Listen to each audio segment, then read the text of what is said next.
전 세계 많은 이들의 꿈의 도시인 뉴욕에 등기치고 싶으신 분들은 반드시 영상을 끝까지 시청하세요. 미국 영상, 미변. 미변이에요.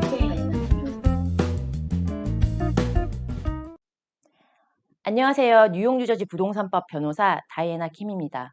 한국에서의 교육 시스템이나 사회 제도가 만족스럽지 않아서 해외로의 유학, 이민을 결정하신 분들이 많습니다. 남들보다 조금 더 뛰어난 스펙을 갖추기 위해서 유학을 가기도 하고요. 또 사업이나 한국의 문화가 나와 잘 맞지 않는다는 이유로 이민을 가기도 합니다. 아메리칸 드림이라는 말이 이제 옛말이라는 말도 있는데요. 아직까지는 미국이 기회가 많은 건 사실이에요. 성별이나 나이와 상관없이 취업을 할 수 있고요. 능력만 있으면 얼마든지 꿈을 펼칠 수 있는 곳이 미국이라고 단언합니다. 실제 어떤 여성분은요, 남편을 따라 미국에 이민을 와서 주부로 남편을 내조하면서 아이들을 모두 양육하였습니다. 아이들이 모두 성장 후 자신의 꿈을 위해서 50대 나이에 로스쿨에 입학했고요. 지금은 로펌 대표이자 변호사로 활발히 활동하고 계십니다. 이 밖에도 나이 40대에 미국으로 이민을 와서 태권도 관장으로 활동하다 교육위원으로 선출되어서 한인사회에 큰 힘을 실어주시는 분도 계시고요. 태권도 사범으로 활동하시다 시장이 되는 경우도 있었고요. 얘기를 하다 보니 태권도랑 인연이 깊으신 분들이 꽤 많네요. 나이가 숫자에 불과하다는 말이 계속 증명되는 곳이 미국입니다. 이렇듯 자신의 능력이 충분히 어필되고 성실히 자신의 꿈을 위해 달려간다면 그 꿈이 이루어지는 곳이 미국이고요. 그렇기 때문에 많은 분들이 미국 이민을 결정하고 있죠. 물론 떠나기 전에 염려되는 부분이 많으실 겁니다. 문화에 대한 소통에서도 문제가 발생할 수 있어서 걱정스럽지만 그보다 가장 먼저 고민되는 것이 바로 주거 문제가 아닐까 싶습니다. 전 세계에서 집값 비싸기로 소문난 뉴욕, 이곳에서 집을 구입한다는 게 가능한 일일까 우려하실 수 있는데요. 뉴욕이라 하면 대부분 사람들은 맨해튼만 생각을 하는데 절대 그렇지 않고요. 그것 말고도 여러분들이 잘 아는 브루클린, 롱아일랜드 모두 뉴욕주에 속합니다. 뉴욕주는 남한보다 약 1.3배가 크고요. 맨해튼은 서울과 비교해서 대략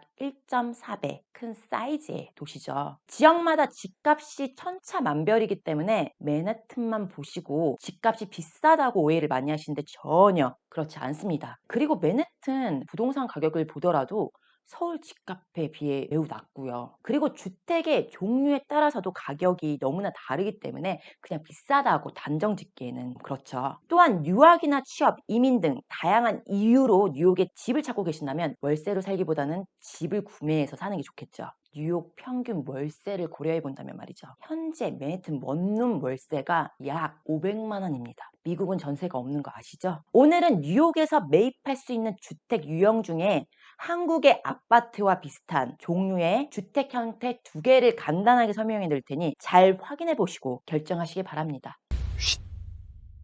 첫 번째, 콘도입니다. 콘도는 투자나 거주를 목적으로 하는 분들에게 인기가 많은 유형인데요. 아이비리그 대학들이 많이 위치해 있는 맨해튼 콘도는 학생들의 렌트 수요도 많고 맨해튼에서 직장을 다니는 젊은 사람들에게도 인기가 많아서 투자자들한테 정말 인기가 많죠. 단독주택에 비해서 집관리도 수월해서 노인층들의 렌트 수요도 높고요. 조금 이따 설명드릴 코앞보다 좀 더 높은 가격으로 거래되고 있고요.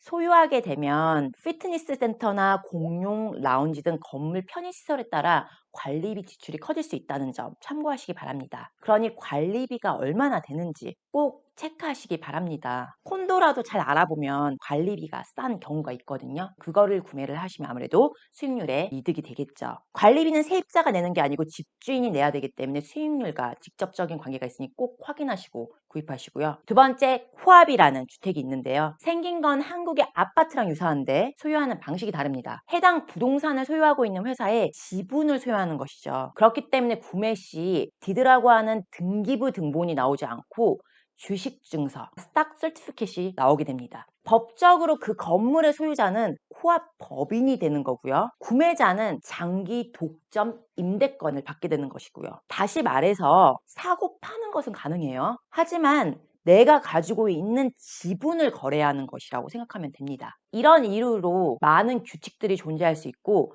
집에 세입자를 들이는데 제한이 있을 수도 있습니다. 예를 들어 2년 실거주 후 세입자를 들일 수 있다거나 아니면 세입자 심사를 코앞 이사회에서 하기도 하고요. 그렇기 때문에 어떤 규칙들이 존재하는지 반드시 확인 후 구매를 해야 합니다. 가격은 다른 주택 종류에 비해서 상당히 저렴하다는 장점이 있는데요. 코앞은 상대적으로 대출받기가 까다로워서 반드시 코앞 대출을 전문으로 하는 대출 기관에 문의하셔야 합니다. 뉴욕은 월세가 높기 때문에 실제로 거주를 원하는 실거주자나 유학생들 같은 경우 콘도보다 상대적으로 저렴한 코앞을 매입하고요.